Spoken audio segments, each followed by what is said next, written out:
Good morning children, how are you all? I hope you all are staying fit and healthy these days. So children, today we are going to cover part 2 of this chapter, that is the Mughal Empire. The topics which we are going to cover is Zabt and Zamindars, Mansabdars and Jagirdars, a closer look to Akbar's policies and the Mughal Empire in the 17th century and after. Okay, what happened to Mughal Empire during the 17th century, how it declined and what were the conclusions of this empire. All these 4 topics we are going to cover in part 2. So, first topic is Zabt and Zamindars. Okay, Zabt is the revenue system. Okay, Zabt is the revenue system which was there in Mughal Empire. Okay, now in the coming topics we are going to recall one topic, term, that is Zat. Okay, now there is a difference between Zat and Zabt. Don't get confused between Zat and Zabt. Okay, I am going to tell you about Zat in the next topic, that is Mansabdars and Jagirdars. Okay, Zabt was the revenue system and Zamindars were the intermediaries. Okay, Zamindars were the intermediaries. Intermediaries between whom? Between the peasants and the Mughals. Okay, जैसे for example peasants were there, then Zamindars, then Mughal emperor.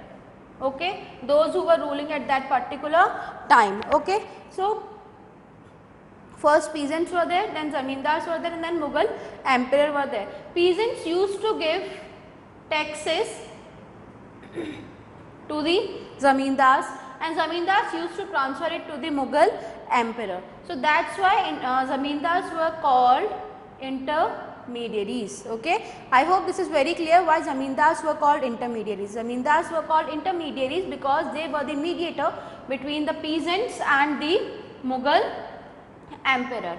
Okay, is it clear? Okay, now these taxes were the main source of income. Okay, revenue system, under revenue system they were collecting the taxes from peasants. Okay, and these taxes were the main sources of income for Mughals. Okay, these taxes were the main sources of income for the Mughals. Okay, Zabt and Zamindar. Zabt was the revenue system. Under this revenue system, taxes were collected from the peasants and these taxes were the main sources of income for the Mughals. Okay, is it clear till here? Okay, the Mughal Empire, whatever they were constructing and whatever they were doing in their empire financial help they were getting from these taxes. Okay, now few terms you have to keep this in mind. Wait, see, the term is, the point is that who was Akbar's revenue minister? We have talked about revenue system. If we are talking about Akbar's administration policies and Akbar's time period. So, in Akbar's time period under this revenue system, okay, Akbar's revenue minister, who was Akbar's revenue minister? Todar Mal. Okay, Akbar's revenue minister was Todar Mal. You have to keep this in mind. You can write this point anywhere in your book. Okay, now open up your book. Open up your book. Open page number 52. Page number 52. And keep pencils in your hand. Okay, keep pencils in your hand. Page number 52, you can see this topic, Zabt and Zamindars. Okay, you can see this topic, Zabt and Zamindars. Okay, write down the question there, who was Akbar's revenue minister? Write down the question there, who was Akbar's revenue minister? Page number 52. Who was Akbar's revenue minister? Answer is Akbar's revenue minister was Todarmal.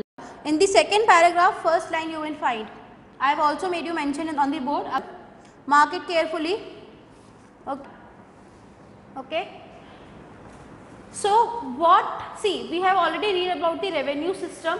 Now what kind of transformations were done? See what happened under this revenue system. Done the careful survey of the different areas, careful survey of the different areas where crops were grown. Okay. The careful survey of the places of the fields where crops were grown. Okay. Now what happened according to the fertility of the soil? Okay. How they were taking the taxes? According to the fertility of soil, according to the fertility of the soil. Second, they were taking taxes on the basis of the area of the fields on which crops were grown. Okay, area of the fields on which the crops were grown. Okay, and many other factors they have covered. See, under this, according to the fertility of the soil, like the areas near the Ganga Brahmaputra basin. Okay, like they all know that the soil there was very fertile, so they were taking more production from the peasants from there, more taxes from the peasants from the areas near the river side. Okay, so according to the fertility of the soil, and second, area of the fields on which crops were grown. Okay, so the larger the area, the larger the amount of tax peasants have to pay. So under Akbar introduced such kind of revenue system, and somewhere this kind of system were exploiting the peasants. Okay, I hope this is very clear. Zabt and Zamindars, and I hope you have marked the internal question also. Who was Akbar's revenue minister? Now next topic what we are going to cover is Mansabdars and Jagirdars. Okay, next topic we are going to cover is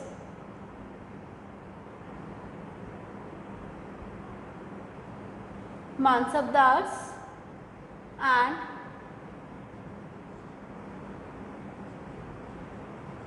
Jagirdars. Okay, Mansabdars and Jagirdars. Now who were Mansabdars? Okay, Mansabdars was a kind of position which was given in the Mughal emperor to the one who was working under them. Okay, now see, they have expanded such a big empire, such a large empire. ठीक है, उन लोगों ने इतना बड़ा empire बना लिया. अब उस एम्पायर को चलाने के लिए दे नीड सम पीपल. ठीक है, उन लोगों कुछ लोगों को ज़रूरत भी पड़ेगी लोगों की. So they start recruiting the people from different religion, different areas. Okay, they started recruiting, and when they were recruiting the people, so they gave them the one who were at the highest position. They gave them this title, that was Mansabdars. Okay, and Jagirdars were like, in short if I tell you, see, as a salary these Mansabdars were getting a piece of land. Okay, as a salary these Mansabdars were getting a piece of land that was known as Jagir. Yes, so we were talking about Mansabdars. Okay, I have told you Mansabdars, about Mansabdars, an individual who holds a position or rank in Mughal empire. Okay, now see, rank the Mansabdars were holding. Okay, a rank the Mansabdars were holding. ठीक है, then salary. Now higher the rank, जितनी ज़्यादा rank होगी उतनी ही ज़्यादा salary will be there. Okay, then the highest the salary, the highest the military responsibility. जैसे for example various ranks were there, like first rank, second, third, okay, third rank. So according to these ranks their salary were decided. For example, the one who were holding the first rank were getting 5,000 as their salary, then second they were getting 10,000 as their salary, then third they were getting 15,000 as their salary. So in the same way, the highest the rank, the highest the salary, and as the highest the salary, the highest will be their responsibilities. Okay, the highest will be their responsibilities. Now this term I was talking about previously when we were talking about Zabt, I was talking about this topic also, Zat. What do you understand by Zat? Zat was the term given to the rank. Okay. The higher the Zat, the more prestigious was noble's position in court and the larger his salary. मैंने आपको अभी भी बताया, the higher the Zat, जितनी ज़्यादा rank होगी, Zat यानी rank, जितनी ज़्यादा Zat होगी, the more prestigious was noble's position in the court. Court यानी that Mughal empire. Okay, the higher the Zat, the highest will be the position in court and the larger his salary. Larger will be his salary, that means this. Okay, so this is very clear to you who were Mansabdars and what were the term Zat and all these men. Okay, yes, and next Mansabdars I have explained you. Then comes Jagirdars. ठीक है, Jagirdar और Jagirdars one and the same meaning. Mansabdars received their salaries as revenue assignments called Jagirs. Jagir was a piece of land. Okay, Jagir was, wait, Jagir was the piece of land. Okay, piece of land. Okay, Jagir was the piece of land. So which was somewhat like Iktas. Okay, Iktas in the Delhi Sultan's chapter we have read about Iktas and Iqtadar. Ikta was the land and the owner of that particular land were known as Iqtadar. Okay, so Jagir was also the piece of land which Mansabdars were getting as their revenue assignments or as their salary. Mansabdars did not actually reside in or administer their Jagirs. How? They were giving this responsibility of managing that Jagir, that piece of land, to their servants. Okay, they were giving this responsibility to the servants.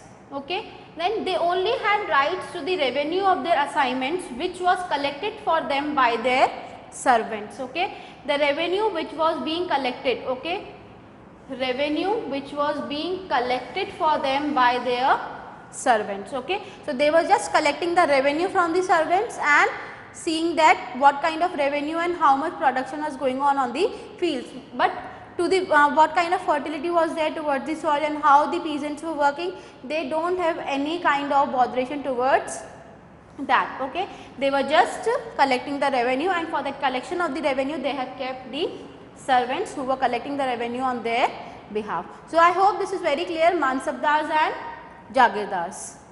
Yes, now our next topic is a closer look to Akbar's policies. Okay, Mansabdars and Jagirdars we have done. Now we are going to cover closer look to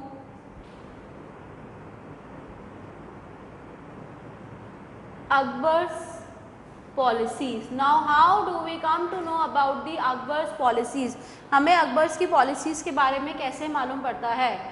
From the book which was written by Abul Fazl. Okay, Abul Fazl wrote one book. Abul Fazl wrote one book. Which book was written by Abul Fazl? Yes, Akbar Nama. Okay, Abul Fazl wrote this book, Akbar Nama, in which each and every policies and terms and conditions of Akbar's, which Akbar's followed in his empire, were mentioned in this book. So through this book, Akbar Nama, we come to know about the Akbar's policies. Okay, now what Akbar did? See, he divided his empire. Akbar divided his empire into two parts. First one was two parts, यानी मतलब he has kept two, he has made two divisions. First one was Subedar, okay, and second one was Diwan, okay, Subedar and Diwan. Now you all must be wondering who was Subedar. See, his empire, like for example this is his empire, he divided his empire into different provinces, okay. Akbar divided his empire into different provinces, like 4 provinces are there. So these provinces were known as Subas. These were the different Subas, and the head of these Subas were known as Subedar, okay. Is it clear? Akbar divided his empire into different Subas, and the head of that particular Subas is known as Subedar. Is it clear who was Subedar? Okay, so this is how he divided his working conditions between different people. One Subedar, second Diwan. Subedar controlled he was the head and he controlled the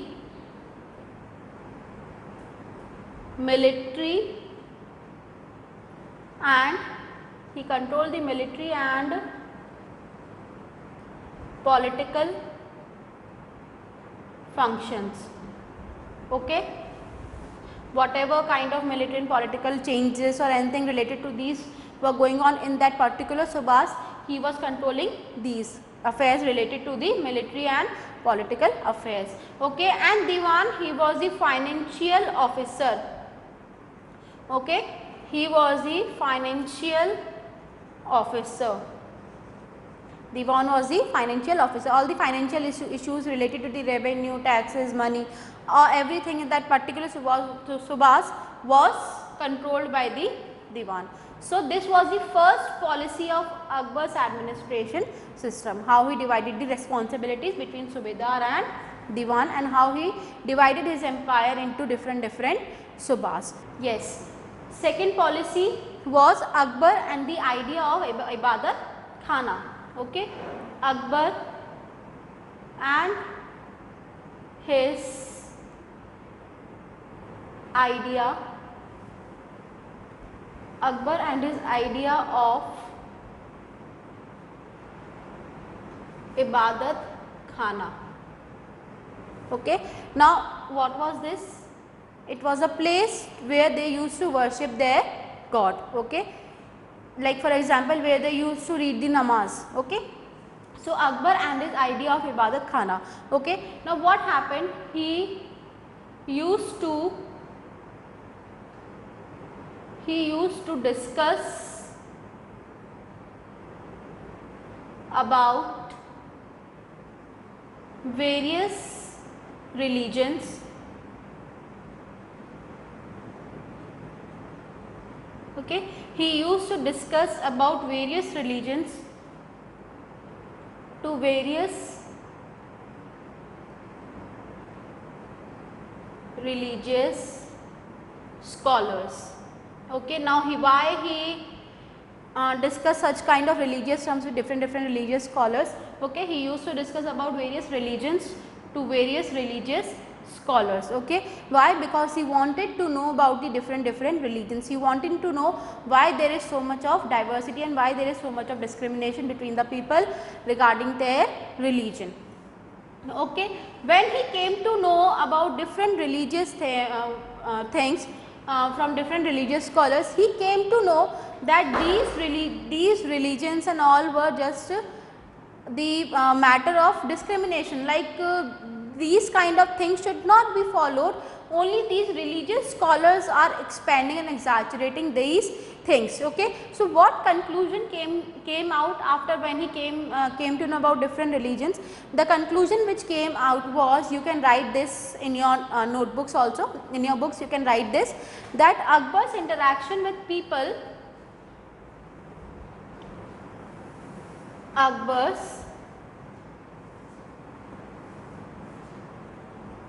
interaction with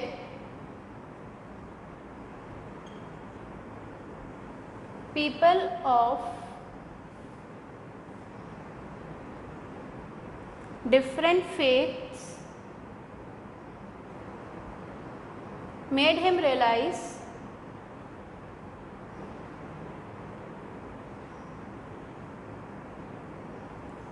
that the religious scholars, okay, that the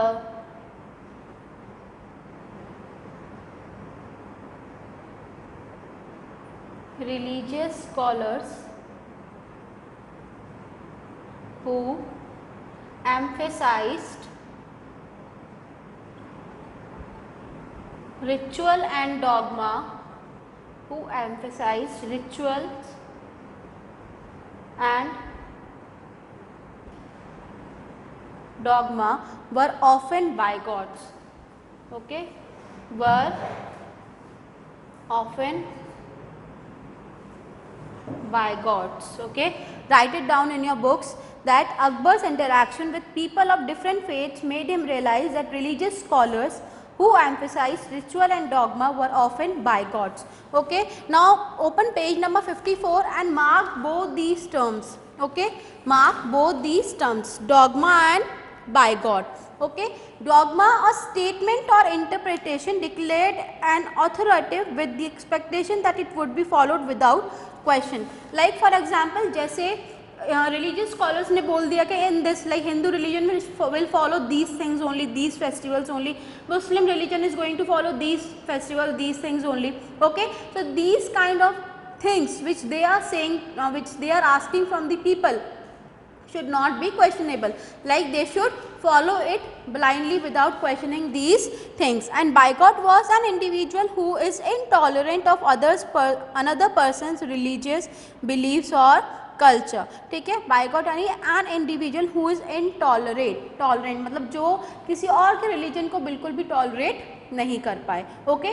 so what religious scholars were doing, they were just spreading the discrimination between different religions. So Akbar came to know about such kind of things when he discussed about various religions to various religious scholars, okay. When Akbar came to know about these kind of issues in his empire, then what happened, he took out one term that was sulaykul, okay, one universal in which everyone should follow every religion and they are free to follow any kind of religion, okay. So he was dissatisfied with such kind of religious affairs and he took out one term. You can see this in your book also.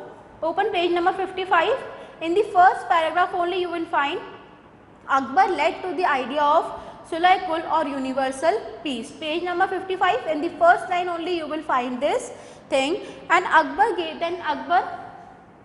after being dissatisfied with such religious affairs, he gave the term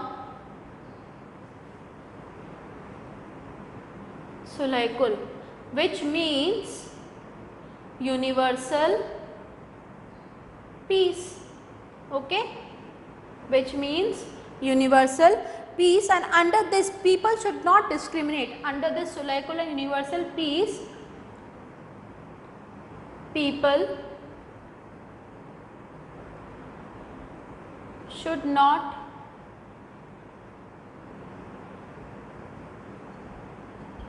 discriminate against anyone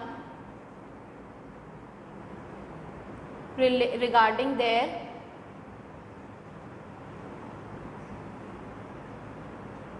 religion, okay. No one should discriminate anyone on the basis of their religion. So Akbar gave the term, Akbar led to the new kind of term that was sulaykul. He gave this term sulaykul, which means universal peace, and under this people should not discriminate against anyone regarding their religion, okay. So this was the Akbar's policies which he took out for maintaining the peace and harmony in his empire. Now next topic, the last topic is, yes, so the last topic is Mughal Empire in 17th century. Now see what was happening. According to what we have read, and the Mughal Empire was very prosperous, okay. Mughal Empire was very prosperous. Now what was the reality? Reality क्या थी? हमने जो भी अभी तक पढ़ा according to the rulers, different rulers from Babur till Aurangzeb, we read only the positive impacts, okay, and how Mughal empire got expanded and how it was flourishing. But what was the reality? The international travelers who visited India, they describe it as the fabled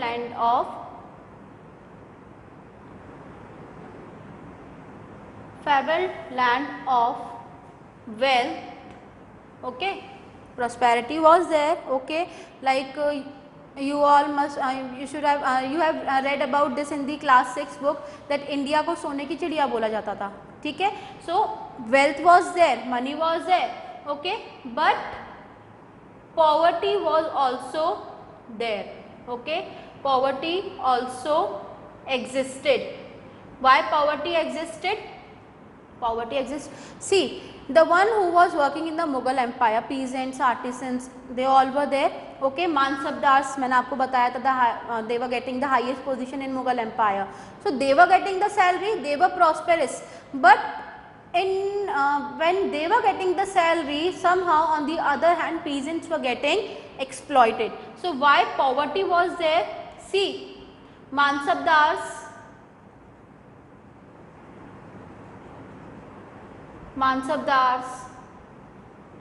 artisans, okay, they all were prosperous as they were getting the salary for their work. But in order to give them the salary, peasants were being exploited, okay, peasants were exploited. In order to give them the salary, Mughal empire, Mughal emperors, okay, generally Aurangzeb, Babur, after Akbar, okay, Akbar, Aurangzeb, Jahangir, they all were exploiting the peasants, okay, they were taking high amount of tax from them and giving them as a salary to mansabdars and artisans, okay. They were taking their piece of land on which they were farming and on which they were growing their crops, they were taking that land from the peasants and giving them to the mansabdars, okay. So in all, during the 17th century, the ones who came to India to just see the trading facilities and how India is doing there, how Mughal empire is working, the people who came, the international travelers who came to India, they gave such kind of conclusions that wealth was there, but there was poverty also, there was discrimination also, and day by day, years by year, this led to the decline of the Mughal empire, okay. This is how after Aurangzeb, Mughal empire started declining, and finally in 1857 East India Company took over this empire, okay. Now a short glossary is there. I am going to show you the different terms which we have done in part 1 and part 2, okay. Only 4 terms are there, but that is very important and you should recall it once.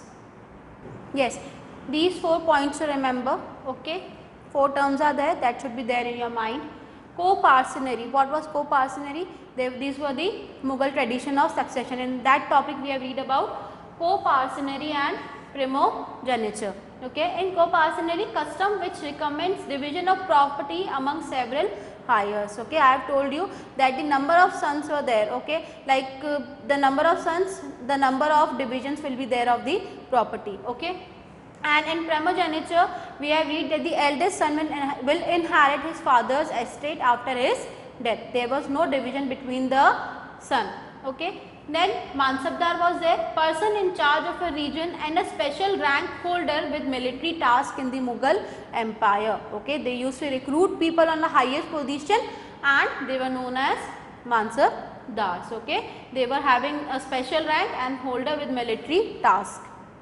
Then next, Zat, a numeric value used to determine rank and salary during the Mughal period. I have told you the higher the Zat, the higher will be the salary, and the higher will be the salary, the highest responsibility, the more responsibility the people will be having, okay. I hope these 4 terms are very clear to you. Thank you.